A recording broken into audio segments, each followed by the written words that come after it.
Here you go. This'll cheer you. Homemade. Well, she tore the top off and put it in the microwave herself, so it's as good as. Hey, cheeky, that's because I've been catting your drums here, there and everywhere. It's just the way you like it. I've grated cheese and put it on the top. Ronnie? I'm not actually that hungry, thanks, Liz.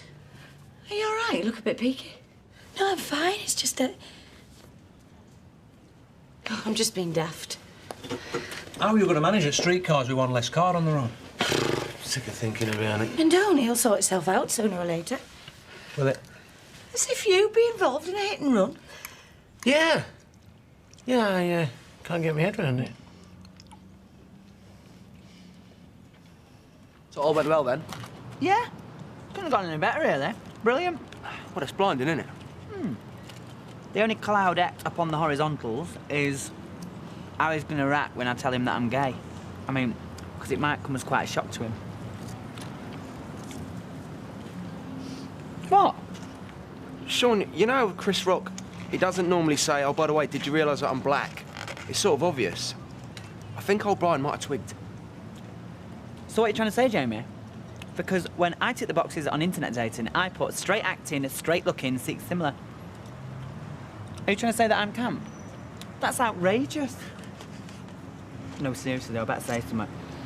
You know, how do you think he's going to react? He's going to take it hard, isn't it? It's so difficult being the only gay in the village.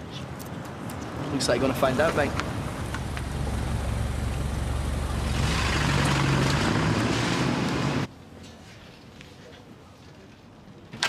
Here you go, love. Dutch courage. I made sure it was see-through in case you spelt it on your top. Know what you're like when you're nervous. Oh, I don't know. I don't want to be splattered by the main course. Oh, you're lovely when you're tipsy. There's a difference between tipsy and gurning. I want to keep a clear head. Oh, well, waste not, want not. Cheers. Oh, it's got a bit of a kick. Do I look all right? Do I look fat in this top? You look lovely. You've got a great figure. Simon obviously thinks so. He wouldn't have asked you out. Well, he didn't, did he? I did, after you lot had scared him half to death. Talk about kicking a man when he's down. Oh, listen to yourself. If he didn't fancy you, he only had to say one word. No. Oh, do you really like him? Oh, mother behave. I hardly know him. Do you good to get back in the saddle. What? You make it sound so sordid. The only reason I'm meeting up with him is so I can feel like I've got something approaching a social life. You never went to this much trouble when you went out with Sunita. New top, nails done, more makeup than Pete Burns. Well, I want to feel good about myself. Simon obviously feels I'm a nice person, so I want to feel like a nice person. Have you shaved your legs? What? That was always my little rule of thumb. If I didn't shave my legs, that was my way of reminding myself I couldn't end up in bed with them. Well, yes, I have shaved my legs, actually. For me, not him. He's not going to get to see me legs. He's not even going to see so much as an ankle. Oh, Shelley, what happened to fun? Well, fun sailed off in a boat called Charlie. But she sails again tonight. So, I'd have to say, if push came to shove, that my favourite Eurovision entry ever has to be, non-UK that is, Puba de Ciro, Puba de Son, 1965. I know I wasn't born then, but, you know, I do pride myself on a very extensive back catalogue of all things. I'm rambling, aren't I? I think it's because I'm avoiding something. Dad, I've got something to tell you. Please don't be shocked. Do you ever watch Little Britain? Maybe I do, maybe I don't. Well, you know the fat one? Matt Lucas. Right. Yeah. Well, do you like him? Good. You know you never see him with a girlfriend? That's possibly because he's gay, so. And you like him, even though he is gay? Sean, you trying to tell me you're going to put on weight and become a comedian? No, I'm trying to tell you that... Well, that... I'm gay.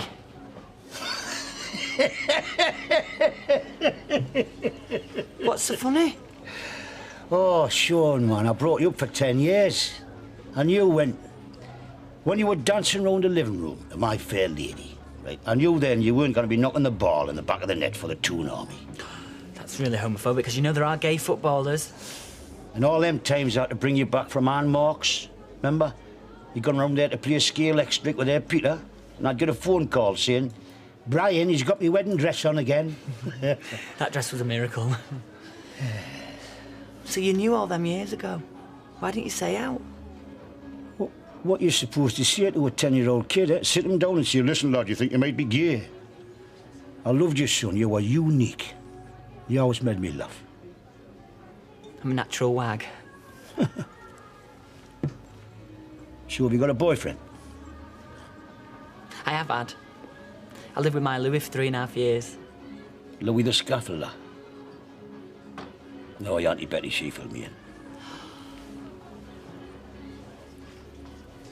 Broke my heart when we split up. I don't think I've ever cried so much. Thought I was going to be with him for the rest of my life. Only he had different plans. I knew something was going on with his girl from work, Jodie. I just didn't think he fancied girls. And that's when I found them together. I'd gone out for curry and chips. I'd come home, left him on the ironing board. We had this ironing board we used at the table. Not as a statement, it was just because we were skint. And that's when I walked in on him, in our bed together. And all I could think to say was, I got curried and chips. Well, I wish I was there for you, son.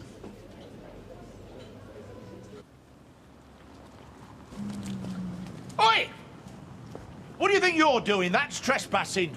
Yeah, you don't mind, do you, Keith? It's just I'm reminding myself of the layout of the room so I know where to put my bits and pieces. There's a very unimaginative use of space, if you don't mind me saying. I do. Our Angela done it like that. Oh, is that the one that's banged up for murder? It were a miscarriage of justice. Yeah, right. Can I nip in, take a look around? No, you can nip off and shut up. Keith! There's a course on down at the local tech in Insult. You might want to head over there, pick up a few tips. What are you looking at? There you are, love. Oh, hello, Simon, love. Oh, you're looking very dapper. I must say. Ain't you looking dapper, Fred? You know, it's all right. Is she about? Oh, she, the cat's mother? Only joking, love. Violet, could you go and tell Shelley our young man's entered the building? Yeah, of course. So, going for a pizza? Italian, yes. Oh, the food of love. Word of advice. Steer clear of spaghetti. There's naught worse than having to suck it up when you're trying to be romantic. Oh, I'll bear that in mind. Oh, mind you, Shelley will probably not eat a thing. She's got the appetite of a sparrow. Well, I won't be affronted if she just wants a salad, then. Oh, Shelley, you look good enough to eat. Do you want parmesan on that? Oh, I didn't go to any trouble. Yeah, my name's Wincy Willis. I thought we'd walk there. You're going to be all right in the meals? Yeah, should we go? Yeah. Have a lovely evening. Will do. Bye. Thanks.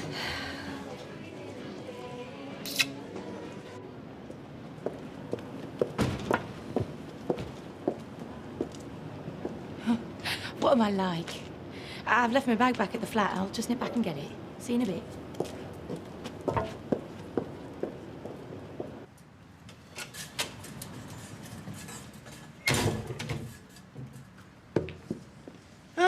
So, you've realised my car wasn't involved in the hit and run. You've come to tell me you're bringing it back. Well, hallelujah. Let's crack open the champagne. Not quite. In fact, nothing like it. What's going on? Look, mate, I need that car. My business is suffering. This is police harassment. Our initial investigations have revealed a small piece of cloth on your car that matches a hit-and-run victim's coat. You what? Stephen James MacDonald. You're under arrest on suspicion of causing death by dangerous driving and leaving the scene of an accident. What? You do not have to say anything, but it may harm your defence if you do not mention when questioned something that you later rely on in court. Anything you do say may be given... Yeah, I know the drill. We got the nick or what?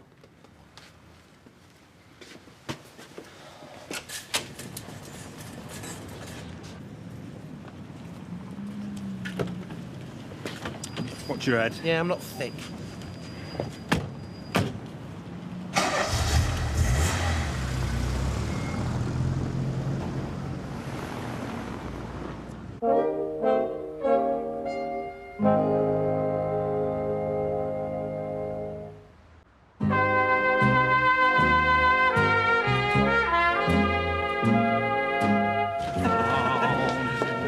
because I didn't know where to find you.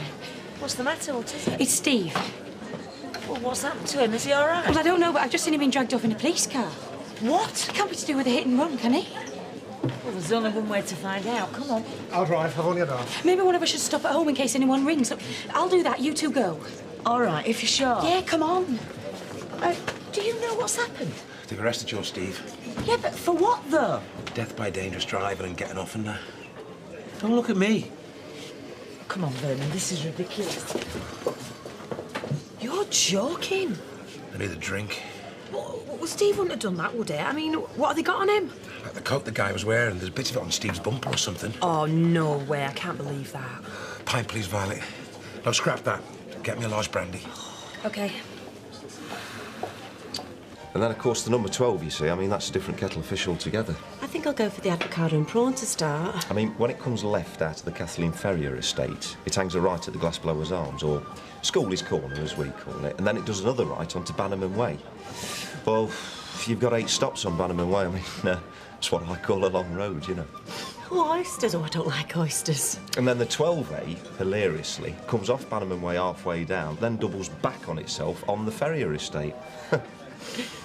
You never said you were a bus driver. Yeah. I'm not boring, am I? No. I love to hear about all the different routes. Hey, I could tell you your postcode as well. Just give me a street name anywhere in the country, because my dad's a postman. I don't always get it right, but hey, let's just stick to buses, shall we?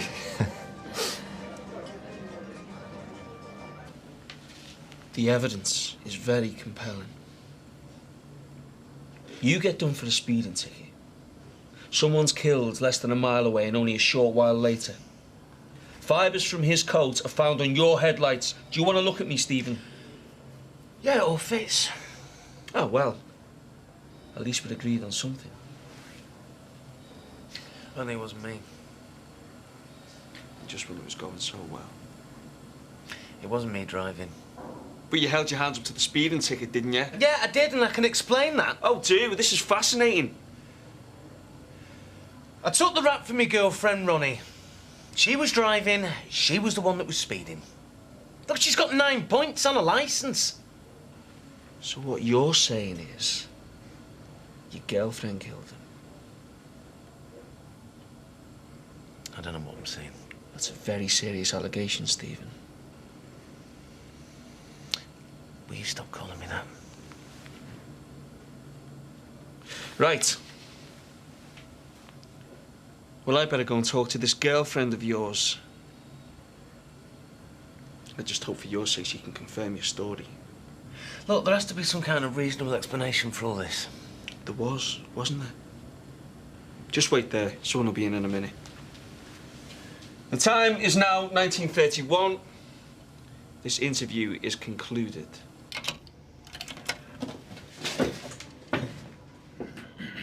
Right, Dad. These are some of my best friends. First of all, there's Violet. Me and her go way back. Hiya, nice to meet you. Violet, that's a nice name. Oh. And this is her completely heterosexual, yeah, right, boyfriend Jamie. And the very unattractive Adam. Say hello to Daddy, guys. All right, bye. Hello there. This is a bit weird, isn't it? Oh, my daddy's totally all right with this sexuality situation, by the way. Says I came out the womb wearing tap shoes. He's a good lad, your Sean. Yeah, no, that's so nice. Stop, I'll blush. It's funny, isn't it, actually, because out of this group, I'm probably closest to my dad. Yeah, only 'cause mine's dead. Well, that argument still stands, Adam. Now, the inherent problem with that, Shelley, is the gyratory, planned to be built by the council in 2008. Well, it's going to be nose to tail with buses down there, isn't it? It's going to slow the whole system up, and then when you introduce bendy buses, I mean, quite obviously, it's completely impractical, isn't it? Well, obviously, yes. Yeah. Have you got a favourite bus, Shelley? I once went to a fancy dress party as Olive from On the Buses. That's not quite the same thing, is it? No. My favourite route, well, it's a close call. Bit of a toss-up, probably between the 78 and the 92. I mean, they're nothing much to shout about on paper, but they're H&H, and that's great. Yeah. H&H? Yeah, handy and heaving.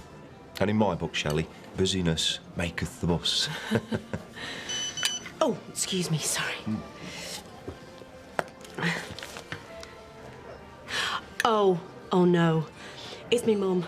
She's taken a funny turn. I've got to rush to her side. I'm so sorry. I'll leave some money. Oh, no. I was going to get this. Look, do you want me to come with you? Don't you dare.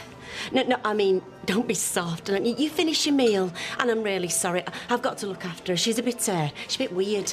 Well, I'm a bit weird. I take after her. I'm right loopy, me.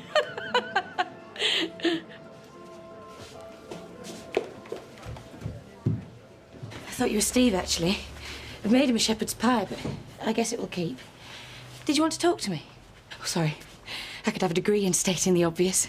I just need to check a few things with you, Mrs. Clayton. Well, I help as much as I can. Steve said he took the rap for you over the speeding fine. I beg your pardon? He said you've got points in your licence and you were driving. And rather than you lose your licence, you asked him to cover for you. Well, they say being incarcerated drives people doolally, but... Well, it's complete enough nonsense, obviously. I mean, do I look like Speedy Gonzales? So you've not got points in your licence? No, I do not. And I'll show you.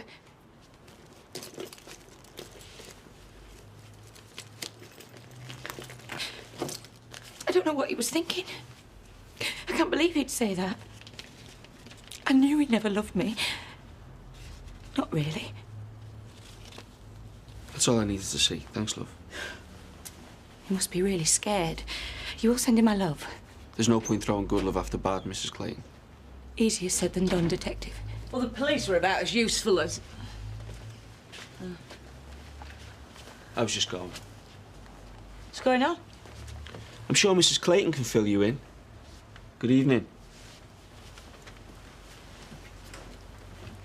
Did he want? Search me. He just kept asking questions about Steve's speeding fine. Time of night he got back, that sort of thing. Oh, here he comes. Location. Charlie, I wondered if I could have a word. I can't help but think that we've got off on the wrong foot on this, and I've given it a lot of thought, and I can see I was in the wrong. Has anyone ever told you look a bit like Harrison Ford? No. I'm not surprised. Well, I realised that I should have paid that bill, and, well, look, I'm a good tenant, and, well, I hope we can resolve this in a way that suits both of us. Great. What, you mean I could stay in the house? Why not? Oh, brilliant. You won't regret it. Okay. Yes? Actually, I think I will regret it, so, I'm still going to evict you. Sorry about that.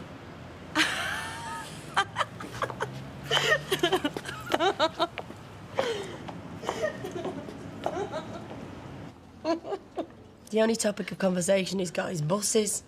Oh, buses and postcodes. People were nodding off in the soup. Oh, still, plenty more fish in the sea. Yeah, well, I must be using the wrong bait. Actually, I thought he looked a bit dull. And why did you tell me to go for it with him? What? Why didn't you let me know? I just thought, after Charlie, boring might be quite nice. Yeah, boring probably would be. Deathly dull's a bit too much. Well, look on the bright side. You've been out on your first date in ages. So you've broken your duck, as it were. And you know what that means. Still got it, kid. Oh, yeah, I've got it big time.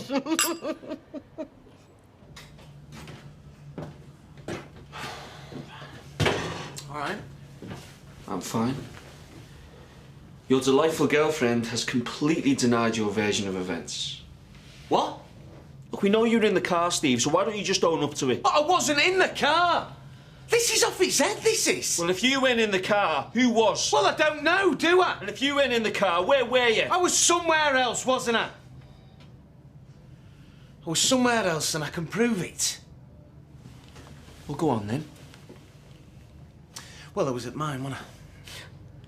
Or Home Alone. The famous alibi. Well, I wasn't alone, I was with a girl, Kelly. And we were, You were what? You're gonna have to explain it to me, Steve. I'm a bit on the dim side. We were together, all right? That's all. It's funny how you haven't mentioned it before. Yeah, well, I'm not very proud of it because I'm spoken for and so's she. And if this gets out, we're both screwed.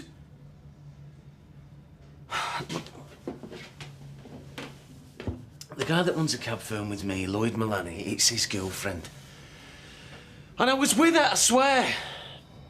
And she can corroborate my story. You know all the jargon, don't you, pal? OK. I'll check it out in the morning. What's the surname? I don't know. Classy. Look, she works in the factory on Coronation Street. Right. So can I go then, or what? Go. Steve, you're under arrest for death by dangerous driving and leaving the scene of an accident. Go nowhere.